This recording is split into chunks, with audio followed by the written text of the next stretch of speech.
14వ తారీఖున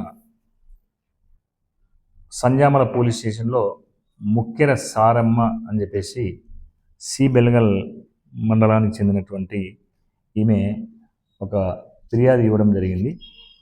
ఈమె 2023, 24, 25 టైంలో ఈ అమ్మాయి మాంటిసోరీ స్కూల్లో టీచర్గా పనిచేసేటప్పుడు కర్నూలు టౌన్లో నివసిస్తుండేది. అదే టైంలో ఈ సంజామల మండలం ఆకుమల్ల గ్రామానికి చెందినటువంటి కాలింగిరి మహేష్ అని చెప్పేసి ఇతను డిఎస్సి ప్రిపేర్ అయ్యేదానికి అని చెప్పేసి వెళ్ళి ఈ అమ్మాయితో పరిచయం పెంచుకొని చనువుగా ఉన్నట్టు, తర్వాత ఈ అమ్మాయి వెంటపడి ప్రేమిస్తున్నానని చెప్పేసి చెప్పి ఉంటే లాస్ట్కి ఈ అమ్మాయికి దగ్గర రాణించకపోతే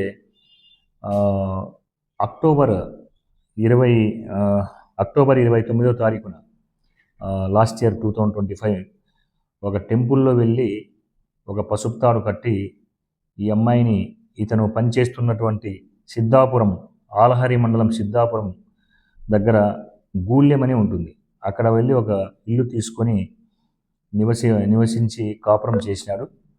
తర్వాత ఈ అబ్బాయి ఇంకా అమ్మాయిని వదిలించుకోవాలని చెప్పేసి నాకు ఇష్టం లేదు, నువ్వు వెళ్ళిపో, నీకు డబ్బులు ఇస్తానని చెప్పేసి హరాస్మెంట్ చేసి ఈ అమ్మాయిని మోసం చేసినట్టు ఫిర్యాదు ఇవ్వడం జరిగింది.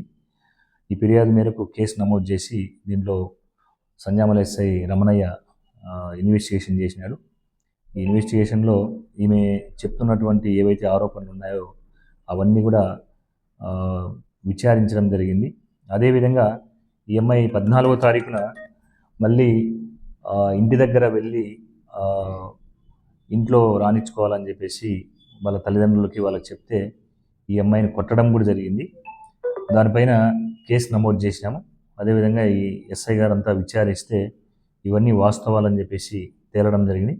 దానిపైన ఇతన్ని 15వ తారీఖున ఈ కాలింగిరి మహేష్ని అరెస్ట్ చేసి జైలు పంపడం జరిగింది. ఈ అమ్మాయిని కూడా ముక్కెర సారమ్మను కూడా గవర్నమెంట్ హాస్పిటల్ నంద్యాలకు పంపించి ఈ టెస్టులన్నీ కూడా చేయించడం జరిగింది.